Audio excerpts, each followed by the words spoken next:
Happy Wednesday, and thank you so much for joining me today. If you're new here, hey, welcome. My name's Kim Kalp. I am a LinkedIn learning instructor and also a CEO and founder, and really, hopefully, your next biggest advocate for digging into your personal brand and curating your business presence online. I'm really excited you're here.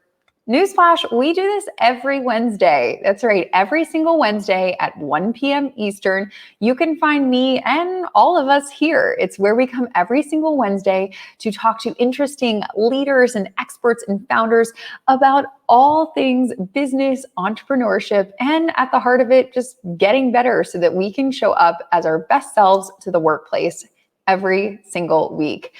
Usually I have a guest, but today I'm super excited because I figured if I'm going to be solo, why not turn it into a mini workshop? So we are going to do a mini workshop today, getting into the ins and outs of LinkedIn.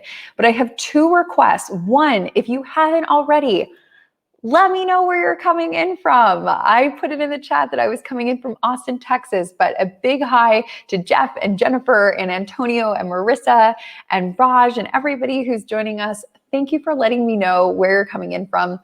I'm sort of an interactive type of gal. I like this to be a two-way street. I don't want this to be me just kind of like teaching you things and talking at you. I want to be talking with you. I want this to be something that also helps you. So if you have questions or comments or anything that's popping up into your head during this training, you know where the chat box is?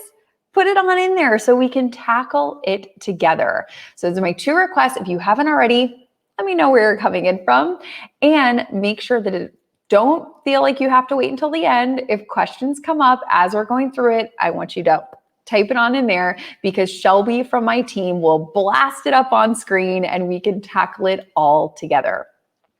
As you know, I sort of geek out on all things LinkedIn because I think it can be such a powerful driver for you as you think about furthering your career, as you think about job opportunities, if you're starting a company, as you think about getting new customers or fundraising, or if you're in corporate, getting that promotion or maybe getting a new opportunity at another firm. The possibilities are endless. And so I really just feel like I'm excited for you to be here with me today as we deep dive in on how to get this powerful platform working well for you.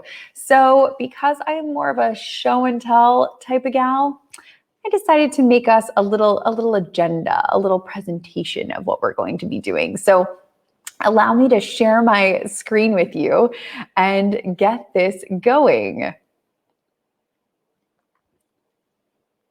All right, so the first thing that I love to start off with is an agenda. I'm a sucker for a good agenda. Maybe it's living in New York for so many years and waiting for the subway. I always like to know when the subway was going to come, and I hated not knowing when it was going to come. So I like a good agenda.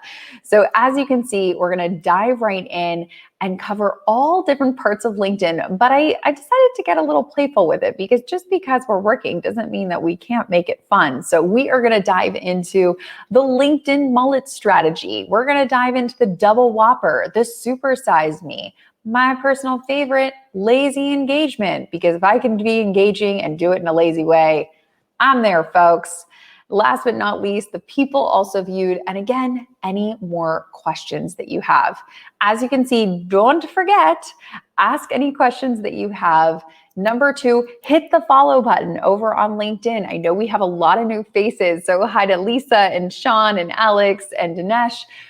We got some new faces, so hit follow on LinkedIn so that you can join us every single Wednesday and it comes up on your alerts. So it's very, very fun. And again, really just think about taking notes and setting aside time to dig into these notes later on. So first and foremost, let's kick it off with my favorite fun fact about LinkedIn. LinkedIn gets crawled by Google's SEO. It is one of the only platforms that gets crawled by Google. So Instagram does not get crawled by Google. Your Clubhouse, your TikTok, your Snapchat, none of that's getting crawled by Google. But LinkedIn is. What does that mean? That means that it is showing up on your search results. Well, Kim, why does that matter? Why do my search results matter? Well, they matter because the first thing that people are going to do when they take a meeting with you, when they're thinking about you for a new opportunity or a position or a raise or a promotion or even a date, what are they going to do? They're going to Google you. They're going to Google your name and see what comes up. So making sure that what comes up is your LinkedIn and making sure that it's strong on there is going to make a big difference. And I always use myself as an example. So I've had, not to brag, but I've had quite a bit of press in my CEO days, right? I've been on Shark Tank. I've been on Forbes and Inc. and Wall Street Journal. To this day, if you Google my name, Shark Tank does not come up on page 1 of Google. You know, some of these other awards and opportunities, they don't even come up on page 1 of Google. But what comes up?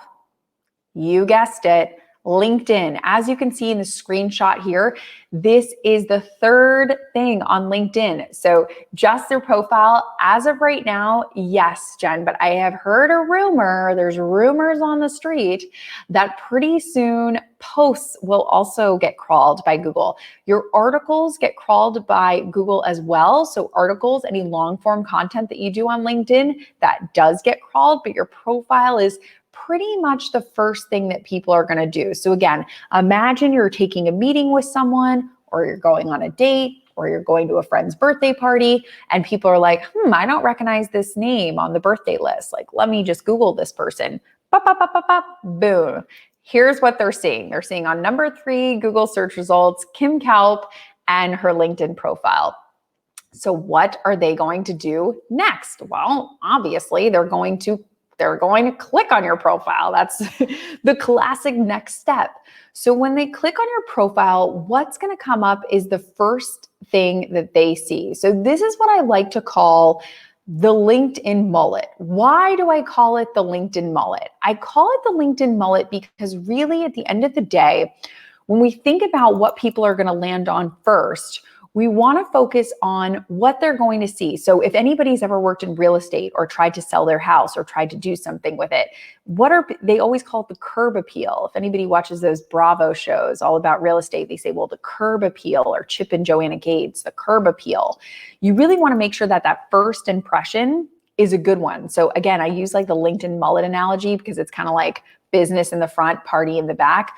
What people are going to initially land on is what is on the top half of your profile. So if you open up a profile on desktop, you're really, unless you scroll, you can scroll down to the party, but what you're first going to see, that first initial landing page, that's what I'd like to call the LinkedIn mullet, because that's really what has to be business. And then you can get into kind of like the party stuff down below. But really what you're going to want to do in that first part is you're going to want to wow people, because that's your version of curb appeal. That's really what we want people to be like, holy moly, this woman, Jen, is a superstar and I need to know her. So that's really what we want. So I am going to use my friend Dan Chauvel as an example. So here is Dan's, when you go on Dan's profile, here's what you see first and foremost. You're going to see 5 ways that you can stand out. So actually, Shelby, can we make this full screen for a second? Because I really want to dig into this point. These are the 5 things I really want you to focus on. So the first one being the banner. The banner is like your free real estate. In this case, you can see that Dan is an author. So what does he do? He fills his banner with books that he has written. However, if you are not an author, it could be a cityscape. It could be something that has to do with your industry. It could be anything, but make sure that this banner is not just the default setting of LinkedIn. You want to customize this to really represent you. Remember, this is free real estate. So we want to make sure that people are seeing this. The second thing you're going to want to focus on is your profile picture. You'll hear me say this time and time again, but it's really important to make sure that this profile picture is a clear picture of you. I always like to use the example of the coffee test.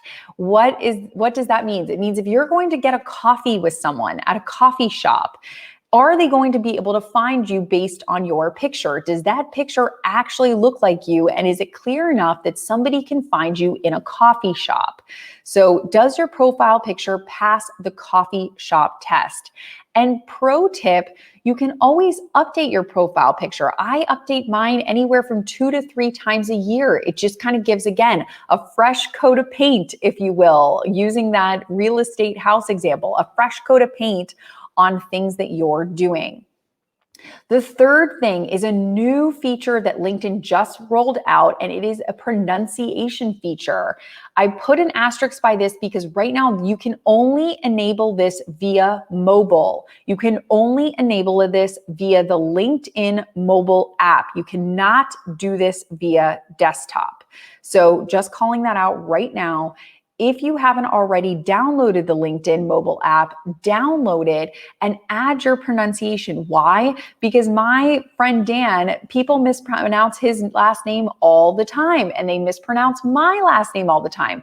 I get Kim Coop, Kim Copy, Kim Cow Poop. I get all sorts of things. But now on LinkedIn, you can hear my pronunciation, which is Kim Kaup. And in this case with Dan, it's Dan Schabel. It's not Schwabel. It's not Schlabel. You can help people figure out how to say your name. The next thing we're going to want to focus on is connections. LinkedIn, as you can see here, it only counts up to 500. Once you get to 500, it just gives you a little plus sign. So as fast as humanly possible, if you haven't already, get to 500. Absolutely. Get to that as fast as you can. And number 5 in the about section. And by the way, Sean, I see your point about record a short video intro. Don't worry, we're going to get to that in the next slide. So I didn't want you to think I'm forgetting about you. I'm not. We're going to cover that in a second.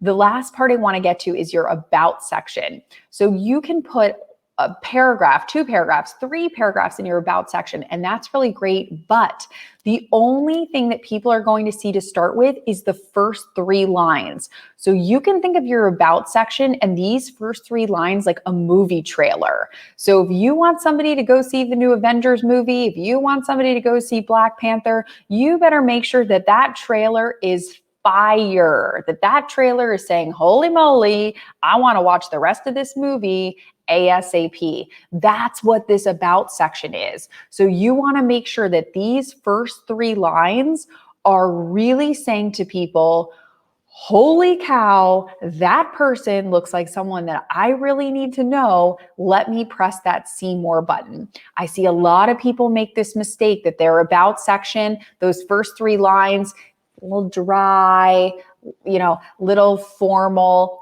It's not really making me want to hit the button that says see more. You really want to say, oh, wow, okay, this person, let me click. Dan does a great example of this. He talks about being a New York Times bestselling author, kind of talks about some cool things that you're like, oh, let me press this see more button and get some more information about what this guy is doing.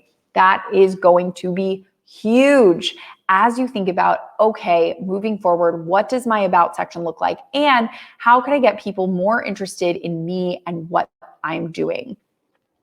Now we're going to go into the double whopper, right? Forget the single whopper. We've gone into the full thing. This is Sean's point. Number 1, you can add video to your profile. Sean's question, you can record a short video intro. Could be an intro about you, could be an intro about your company, could be an intro about something that you're going for, something you're looking for. Hi, I'm Dan and I'm looking for mentors. Hi, I'm Dan and I'm looking for people to mentor. Your video profile can be anything that you want. And again, I put another asterisk here because it is only available on the mobile app. You cannot upload a video via the desktop. Don't try. I've tried. Just trust me on this. It's not going to work. You have to do it via the mobile app. So if you haven't already, make sure to download the mobile app so you can add in that pronunciation and you can add in this video clip of you.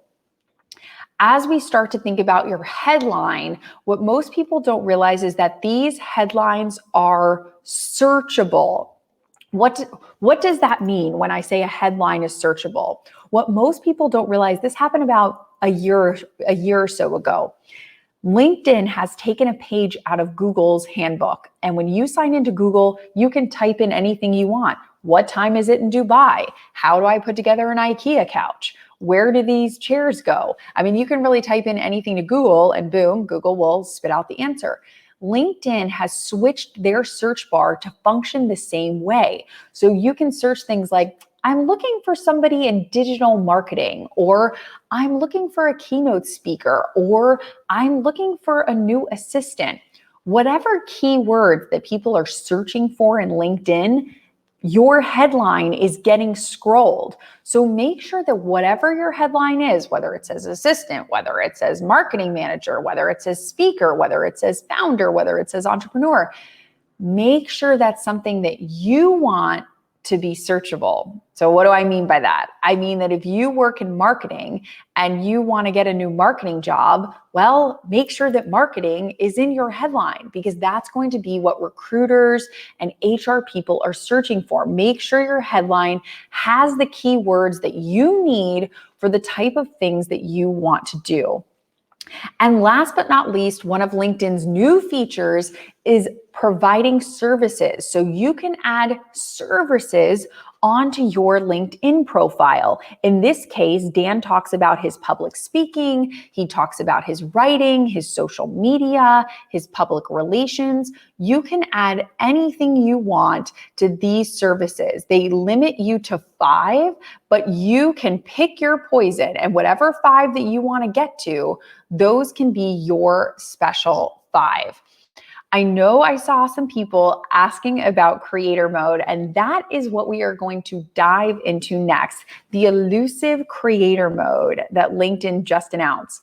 And I want to take this pause to say, if you're like, Kim, these have been great tactics, I've been taking notes, I've been downloading the LinkedIn mobile app, amazing. You're doing great, wonderful. No one is saying that you have to go into creator mode, okay? I always like to say that, because I think sometimes we put this pressure on ourselves like, oh, these new bells and whistles are coming out and I'm not using them, and why am I not using them? It's okay. No stress. You don't need to use them if it doesn't make sense for you. However, if it does make sense for you, if you're really wanting to step into more of a thought leadership position, you're really trying to step up and say, okay, I want to take my game to the next level. I really want to start providing value in a more public facing way. Well, in that case, creator mode might be something that you really want to check out, because the new features are very interesting. Really quick to answer this question, I would say it can't hurt. There are a lot of people that are listening or might be listening or learning from you that are from other countries, who I think sometimes we take for granted. I know that I've talked to people who live in London. I've talked to people who live in Ireland, and the way that I read their names as an American is very different than how they pronounce their names. So I would say, even if you think you have an easy name, it can't hurt to add it in, just to give that extra comfort that if someone's feeling like, oh, like I don't quite know how to say that, or maybe whatever language your dominant language is, it isn't their first language, it isn't their dominant language. It sort of helps to have someone say, okay, that's how they pronounce their name. That's super helpful. So again, if you have questions as we're going through this, pop them in, and Shelby and I will put them on screen and answer them. Now we are going to get into creator mode. Again, Kim, if you're like, whoa, hang on, these are enough tips, that's cool. Hang out, lay back, watch the creator show, but just know you don't have to do any work. If you're interested in creator mode, get ready, friends. We are diving into what the heck creator mode now means. So here's an example of a profile that has been enabled with creator mode, or as I like to call it, if we're keeping up with the food analogies and where I am, it's lunchtime, supersize me. So we are beyond the double whoppers. We are getting into the supersize meals. And with that supersize meal, we are getting into creator mode. So as you switch over from creator mode, you can really engage people in a whole new way. So number one, As you can see here, there is a new feature under your headline that says talks about. In this case, looking at Whitney Johnson talks about growth, podcasts, disrupting yourself, leadership. You can add tags here of the things that you talk about on LinkedIn or that you talk about on other social media platforms. Joyce, yes, this is being recorded, and I will send a reminder out to everybody in case you have to like run to lunch or you miss it. Yes, I got you, girl. It is being recorded. We will make sure that everybody gets the link. The second thing on creator mode is the following and connections button. So as you can see here, Whitney has enabled creator mode. What does that mean? That means instead of a connection button, which would normally be in blue, you can see that Whitney has enabled the follow button. So I saw Jen's question about, connecting people in creator mode. This is really helpful if you want people to start following you. This can be really advantageous if you're having people who are coming to you for advice or tips or tricks or hacks that you're putting out, but you don't necessarily know these people or they might not necessarily work in your industry. Follow button can be a great thing to enable so that people can see that they can follow you, they can keep getting those tips and tricks, but they're not somebody that needs to connect with you. The next feature on creator mode is it brings up the featured section to the very top. So normally the featured section is not at the top, but in creator mode, feature mode gets brought way up here so that you can control what people see. So again, as we're talking about that first impression, that wow moment, you are controlling that wow moment. In this case, Whitney featured an article that she had written and that she really loved. She was controlling the narrative, as opposed to when you're not in creator mode, one of the first things that's coming up is activity. That is things that you're liking or writing or commenting on. You can't really curate the information that people sees there. So I always tell people, if you are creating content on LinkedIn, you're posting articles, you're doing lives, you're posting a lot of content, creator mode could be a really interesting thing for you to enable. And I always love saying this because, hey, I sometimes think that we forget this. You can always take it off. You could always try it on like a new outfit. Try on creator mode, keep it for a couple weeks. If you don't like it, if you don't think it's really beneficial, that's okay. You can turn it off. It's not that serious. It's not permanent. So try creator mode, but only try it if you're really producing content. If you're just using LinkedIn as like a reference, you're just really using it to explore, one, I would tell you to start creating. But if I'm not going to tell you to start doing that, then I don't think creator mode is something that you need to focus on at this time. I would instead stay more towards the beginning of the tips and tricks and optimize where you can. Great question, Dawn. You do not have to have premium to do this. Anyone can put on creator mode. So again, if it's something that you're really putting out a lot of content or you want to in the future be putting out content, could be really helpful for you as you think about, okay, what does my curb appeal or what does my profile really look like? And what does it mean for me? How does it reflect me? And is it doing it in a way that we want it to do?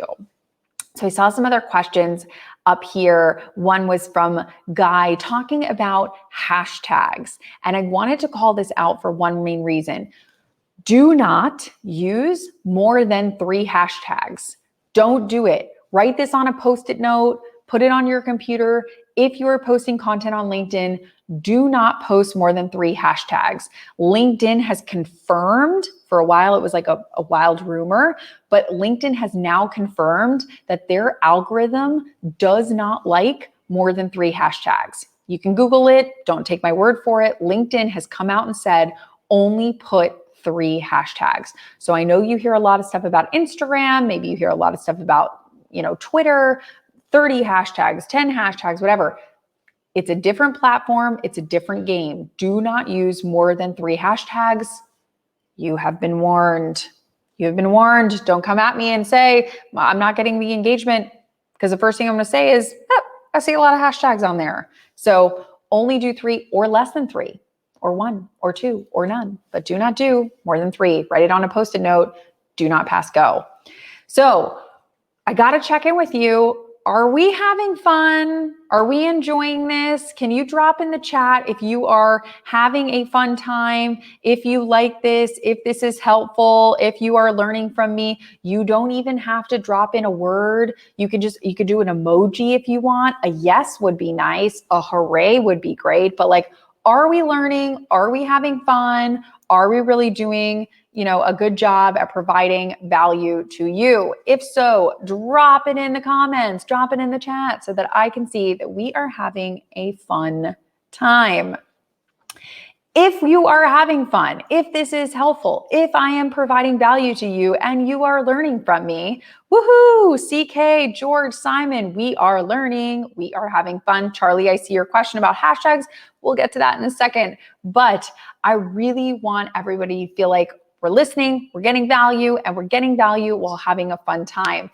If you're having fun and you don't want the fun to stop, you don't want the party to go on without you, please know that pretty soon we're going to be doing this a lot more often. So if you head over to kimkalp.com and you click on courses, we can keep the good times going, because we are going to be launching a live learning program. That's right, you, me, and all of our new closest friends learning together, tips and tricks and hacks, all about presenting your best self and your business brand online. So if you head over to kimkalp.com, you look on this little red thing of courses. I circled it for you. Once you click on courses, you're going to want to check out the live learning. So again, if we're having fun, if you're really enjoying yourself, come on over, join the party. It's launching in August. I'd love to see you there, or at least get a little more info. Say, what's this girl doing over there? It'd be really interesting.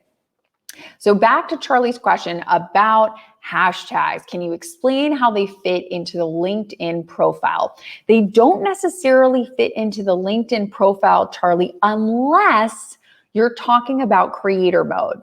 If you're talking about creator mode, then you'll see you can pick those 5 hashtags in the talks about section. If we go back to Whitney's slide, the talks about section, where Whitney talks about learning, Whitney talks about future, Whitney talks about disrupting yourself, that's where the hashtags are showing up in creator mode on your profile.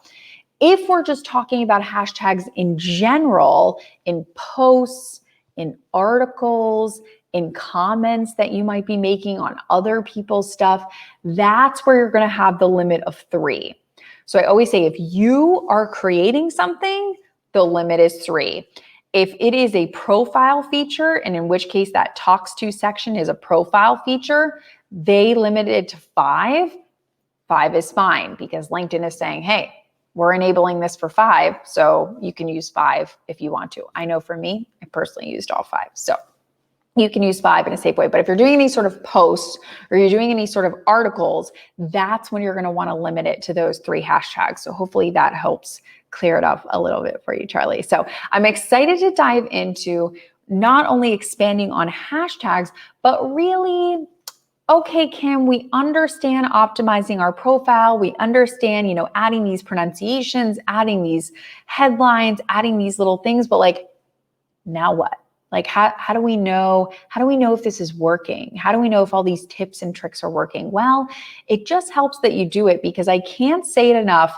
LinkedIn is a puppy, and you must train a puppy. You cannot leave a puppy to raise itself. I mean, you could, but then don't come at me when your carpet has some poop stains on it. You know what I mean? You got to train your puppy where it can go to the bathroom and where it can't go to the bathroom. And LinkedIn is the same way. We are training the algorithm. We are training the platform of who you are, what you want, and what you want to experience. And if we don't train the platform, we can't be that mad when the platform shows us things that we don't necessarily want to see, or brings us opportunities that are not really good for us. So how do we train the platform? If LinkedIn is a puppy, okay, I got it, Kim, LinkedIn is a puppy. How do we train the platform?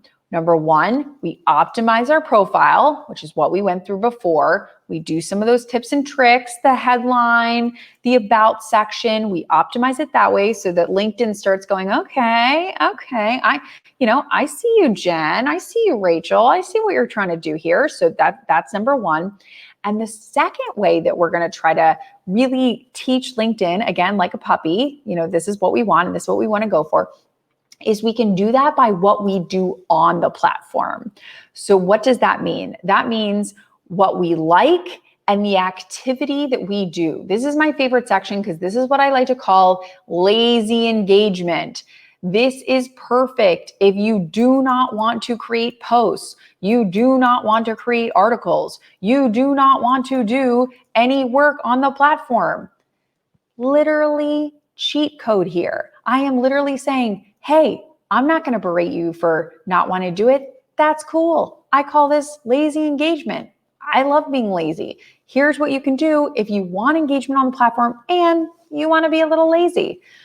You want to look at what you can like. So I'm using my friend Jason as an example here. On every single person, whether they are creator mode or not, they have a little section that says activity. In this case, you can see where Jason has liked, you can see where Jason has commented on posts in the platform. So number one, you can like interesting posts that you see. You can like interesting articles that you see. You can like interesting polls that you see. Every single like is teaching the algorithm, hey, I like this stuff. Keep feeding me more of this. So again, just like a puppy, we are teaching the algorithm what we want to see. The second way to do that is you can comment. As you can see, Jason is commenting here. This is a valuable message, helpful advice, great growth mindset. Jason is teaching LinkedIn, hey, these are the types of articles and things that I want to see that I start to engage with. So if you want to comment on something, again, it's a great way to continue to teach the algorithm the things that you like and what you want to interact with. The next thing you want to do is you want to ask questions. What does that mean? That means when you see a post that's really interesting, or maybe a friend of yours or a business colleague or an industry leader has posted something interesting, ask a question. Go in the comments and say, well, why do you think that? Or that's really interesting. I'm curious about this second point. Make it a conversation. I always say LinkedIn is a platform for learning. LinkedIn is a platform for conversation. It's not a billboard in Texas on the highway where we just post announcements and then we drive right past them. No, it's a conversation. It's a place where people get together. So ask questions. Great way to form that engagement without having to do anything necessarily yourself. The next thing we want to talk about is tagging people. So now, don't go crazy. Don't be tagging 25 people and being like, well, Kim told me in the masterclass that I should be tagging people. I did not say that. Tag people when it makes sense, and tag people when, again, it's bringing them into a conversation. So I might read a really interesting article that Shelby has put on her LinkedIn profile. And then all of a sudden, as I'm reading the article, I think, you know what? Scott Fry would be an interesting person. I'd love to hear his perspective on this. I can go in and type, hey, Shelby, thanks for sending the article. That was really great. At tag Scott Fry, what do you think about this latest development in Bitcoin? Then Scott can come on and say, oh, now I read the article. We're having a conversation. So you can tag people that you think, oh, I love their perspective on that. Or, hey, check this out. I think you'd find this really interesting. Or it might be something that just makes them feel good. Like, hey, I saw this and I thought of you and I just wanted to tag you in this message. So again, I'm not telling you to tag 25 people. I'm saying tag maybe 1 or 2 people, maybe even 3. I don't even think I've ever tagged 3 people in a post. I think the most I've ever tagged is 2, because again, it's like tapping people on the shoulder. You don't want to run around tapping everyone. You want to run around tapping 1 person or 2 people at the most. You don't want to go crazy with your taps. So This is a great way, engaging on LinkedIn, whether it's likes or comments or questions or tagging people. If you don't want to post, which I get it. Maybe you're like, Kim, I don't want to post. I don't want to write all these articles. It is a great way to teach the algorithm and teach the platform, okay, I see what Antonio likes. Like, let me go in there. Let me figure out what he really is enjoying so that I can serve him up more of this stuff. Because as the algorithm learns more about you, and I know this is going to sound crazy, a little big brother, a little woo-woo, but as the algorithm starts to learn more about you, more interesting opportunities come your way. Why? Because if the algorithm starts to figure out, hey, Charles works in digital marketing. I see him liking a lot of digital marketing posts. I see him commenting on a lot of digital marketing things. And now I see him talking and clicking on a bunch of hiring things. The algorithm, smart. The algorithm is very smart. It'll start to say, maybe when I see recruiters looking for new digital marketing people, I will serve them up Charles's profile, right? Like, you're starting to teach the platform and teach the algorithm, this is what I want. So again, think of it like a puppy. You gotta work to teach it. So what I always get asked is, okay, Kim, I think I'm liking the right things. I think I'm commenting on the right things, but how do I know if the algorithm is listening? How do I know if this is working? How do I know if the algorithm, if my puppy is being trained in the right way? How do I know this? I have a sneaky tip for you. I always save the best for last. I have a sneaky tip, which is on your profile. If you have enabled this feature, if you haven't, go into your settings, enable it, but I think a lot of you already have it enabled. It's a default, so you would have had to shut it off. So in most cases, I think you have this. There is going to be a bar on the right side of your profile, and it is going to say people also viewed.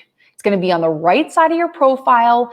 If you look at it, everyone log into your own profile and check it out. It'll say people also viewed. This is the algorithm's way of saying, if people viewed Carolyn, who else would they like? Or if people viewed Jason, who else is like Jason? What does that teach us?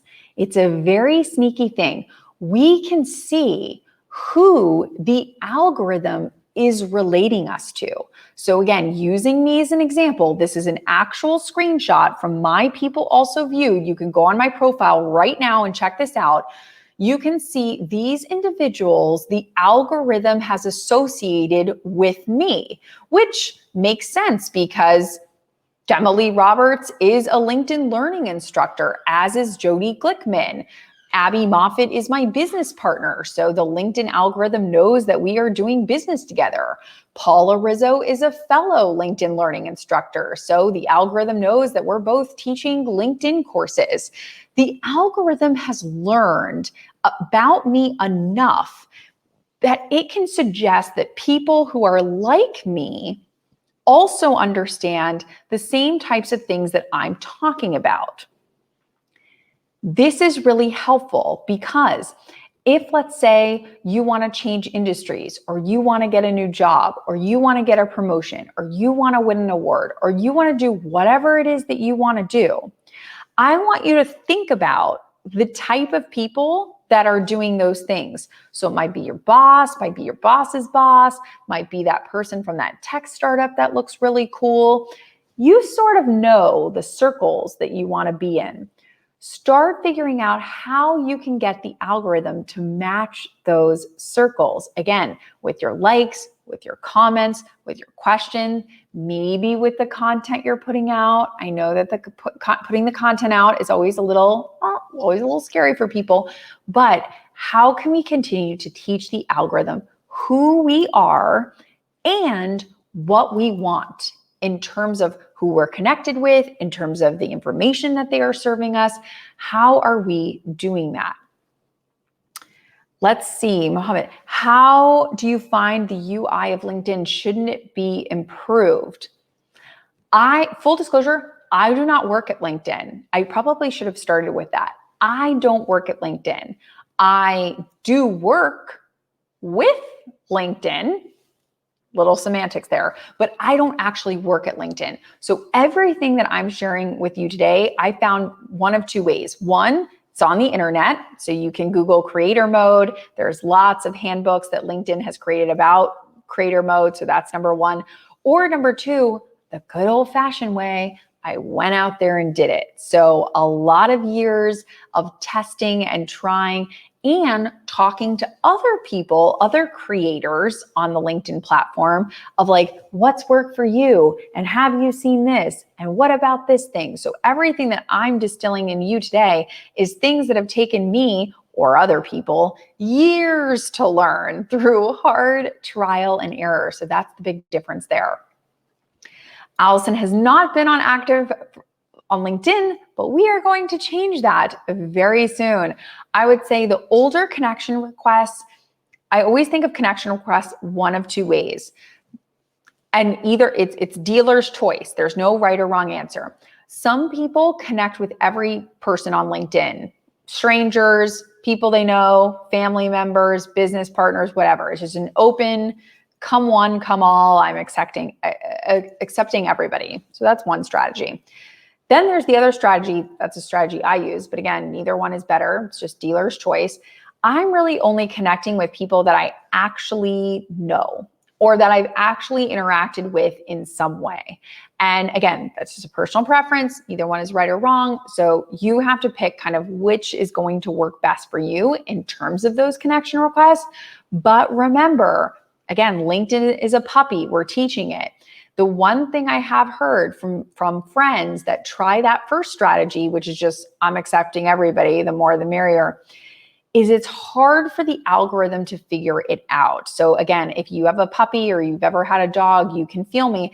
If you let the puppy go to the bathroom in the house and then you let the puppy go to the bathroom outside, and then you let the puppy go to the bathroom in your bedroom, the puppy's like, where am I supposed to go to the bathroom? This person's letting me go anywhere I want.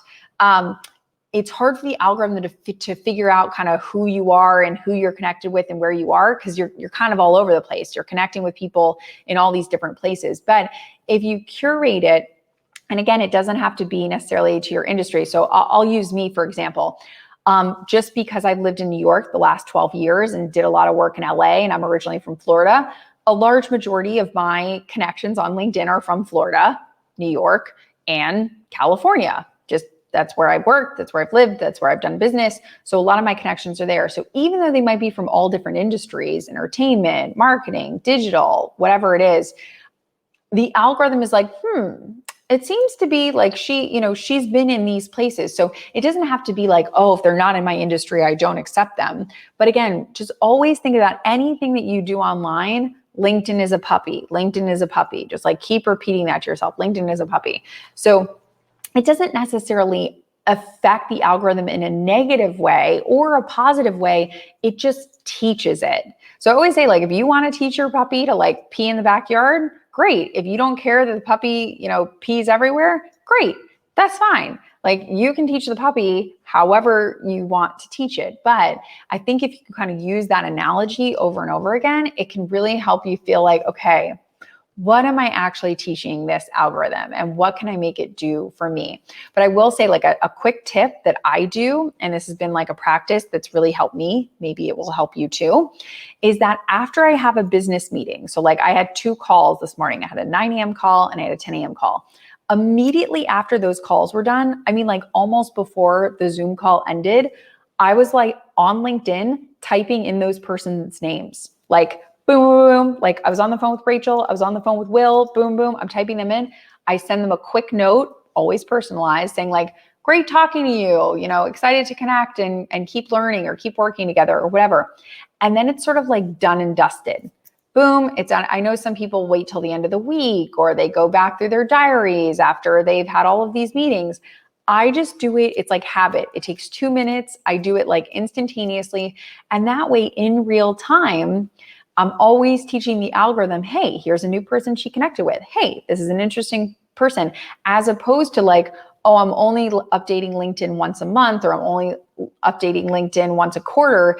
And it's like crickets And then all of a sudden there's a bunch of flurry, and then crickets, and then all of a sudden there's a bunch of flurry. So if you just kind of make it part of a daily practice, I found that that can be really helpful just in terms of getting that steady practice in, that like, what am I doing here? So I think that that hopefully can be a little helpful trick or tip for you to try out as you take meetings throughout the week. So I want to be respectful of your time. We've been on for 45 minutes with this like mini workshop, and I've been talking fast if you couldn't tell, because I'm like, we got a lot to put in. I got a lot of stuff to pack into a short amount of time. But if there are questions that you have, I keep telling you, drop them in there. We're here, we're hanging out. You might as well ask a question. You might as well have a conversation, because I want to help you get your LinkedIn working for you in the best way possible. So I love this question from Jeff. Does it create more growth if you share a post or just comment and reply to it?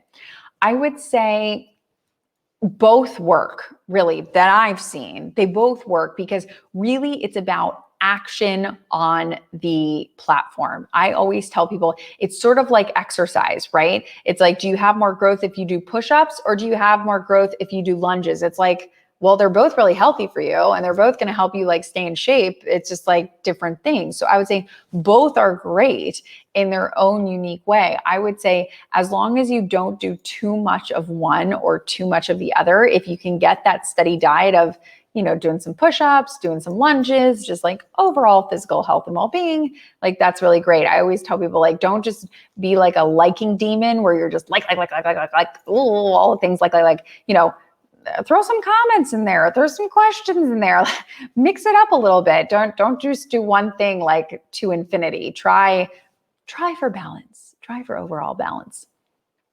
Do you ever thin the herd with your connections? Okay, Scott, we're all friends here, right? I think if you're joining, I'm considering you a friend from this day forward if you're on here with me. So I'm going to give you the real truth.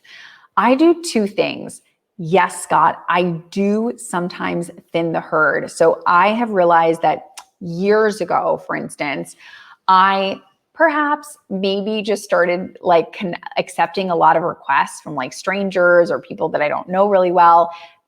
And what I'll notice as they're coming up on my feed, I'll be like, I don't even think I know this person. Like, how did they get on there? And I might say, okay, I don't know if this makes sense, let me thin the herd, but here's the secret. LinkedIn has a feature where you can mute people, but it doesn't necessarily unfriend or unconnect with them. I don't know what the word is for severing the connection, but there are two things. You can either sever the connection. So, I'm going to unfriend. I keep using unfriend, even though that's Facebook. Unconnect. I don't know if unconnect's the right word, but they do use connect on LinkedIn. So disconnect. You can disconnect from people on LinkedIn, or you can stay connected, but mute their feed. So if you're seeing a lot of content from that person that you're like, oh my God, Aunt Joni, enough with you, you can mute Aunt Joni. So you don't see all of Aunt Joni's stuff in your feed, but you don't disconnect from her. So I would say it's a case-by-case basis. There are some people that I've definitely disconnected from, and there's some people that I've just muted. In terms of disconnecting, when a new connection immediately sends me a sales pitch, I quickly remove the connection. Yes. Sadly, David, I totally agree with you. This is happening more than ever. Shelby and I, my amazing sidekick assistant, have found that my inbox has also been flooded with pitches. And I think what's really interesting is that people kind of get in, maybe they connect with you, maybe they email you, say a few things, and then it's like all of a sudden they turn on this robot, this like evil robot that starts like sending you all these sales pitches in LinkedIn, and you're like, what is going on in my inbox? I totally agree with you, David. Those people I do disconnect with, because I think to myself, You're not really adding value. You clearly don't know me and my business, and you're sort of spamming me, if I'm going to be honest. And I have to say, I did talk to some folks at LinkedIn and ask them for advice on like, what are we supposed to do in this situation? And they actually were saying to me that I should report it. So there is a little, I think it looks like an exclamation mark. There is a little thing on LinkedIn where you can report like, this person is spamming me. Like, this is obviously a robot. And yes, of course, you're going to be pitched by real humans. That happens. And I welcome that, by the way. I'm not anti-pitch. I think that that's great. But you also know when it's a robot. And I'm happy to share some screenshots if you're interested. Like, I have some screenshots where people have sent me 4, 5, 6 messages in a row, one of which they got my name wrong. So I just thought that was funny. The other one, they're like, we know that you work in IT. I don't work in IT. I've never worked in IT. So this is clearly some sort of like robot cut and paste method. That person's got to go. You're going out with the trash. I can't be having you. In my community, in my tribe. So I will say that is the tip or trick that I got from the LinkedIn team, but don't hold me to that. What kind of content is good for LinkedIn in general, for finance, entrepreneurship, politics, music? Is politics dangerous for personal branding? Can you elaborate on the first and the last one?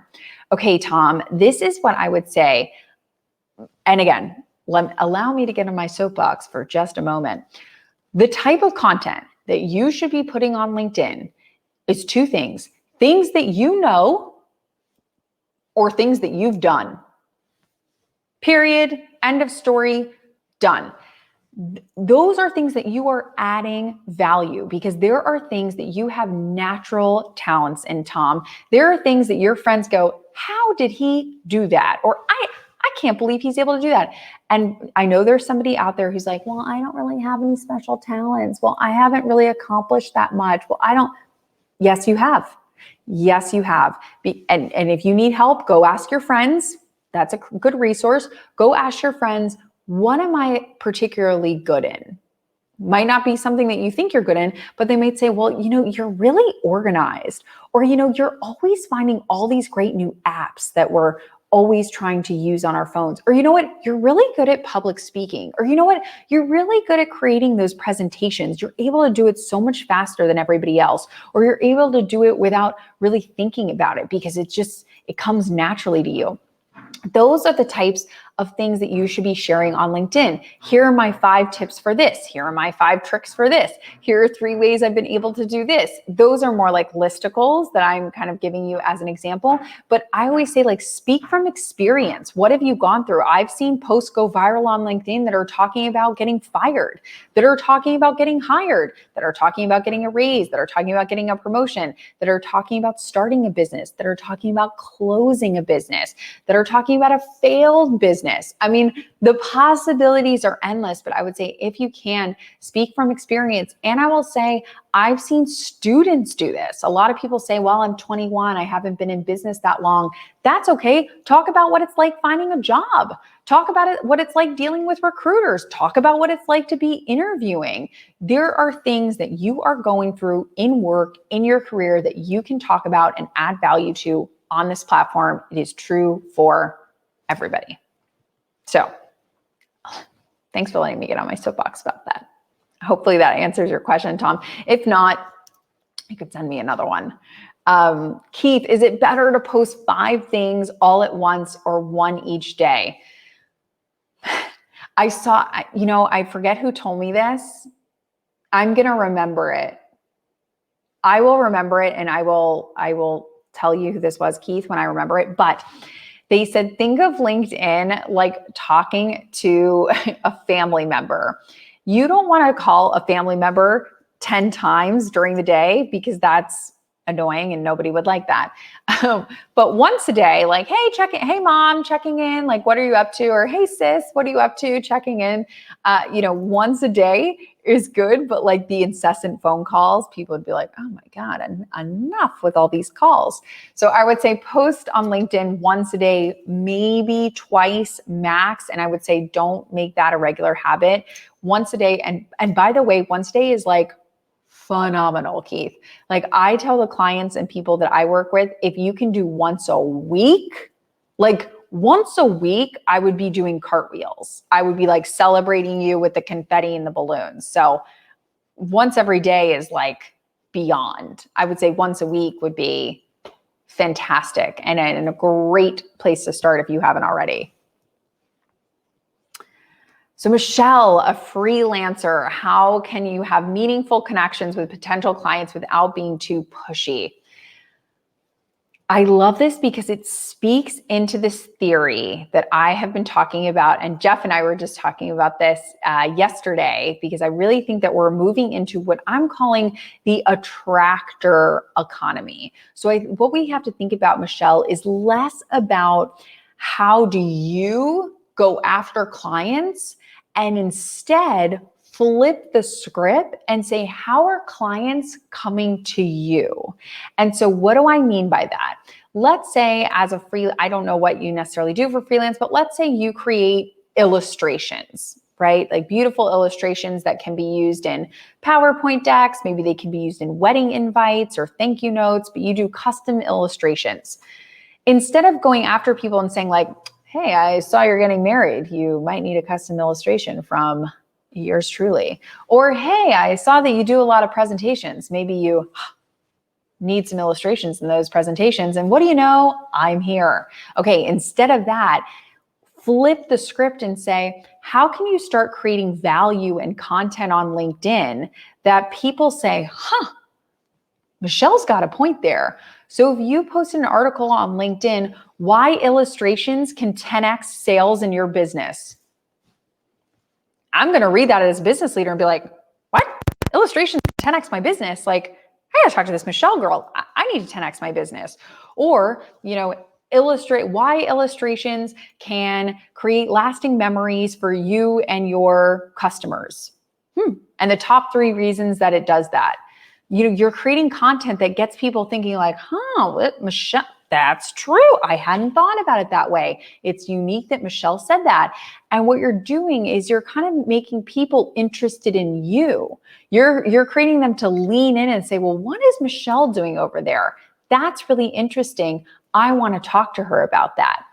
So again, really kind of changing your mindset from the selling mentality to the attractor economy. How are we attracting the right people to us? By putting out content and putting out value that people will say, oh, that's really interesting. And then you can come in and say, well, if you agree with this point, or if you thought that article was interesting, here's the stuff that I'm offering. Here's a page to the services that I offer. So hopefully that helps answer that a little bit better, Michelle. I would say to flip your thinking a little bit more. And as you can see, Jeff, influencer economy to attractor economy. How are we attracting people to us? How are we making people say, wow, this is really interesting. What is Tom doing? What is Jeff doing? What is Michelle doing? What is Jen doing? Like, I want to learn more about that.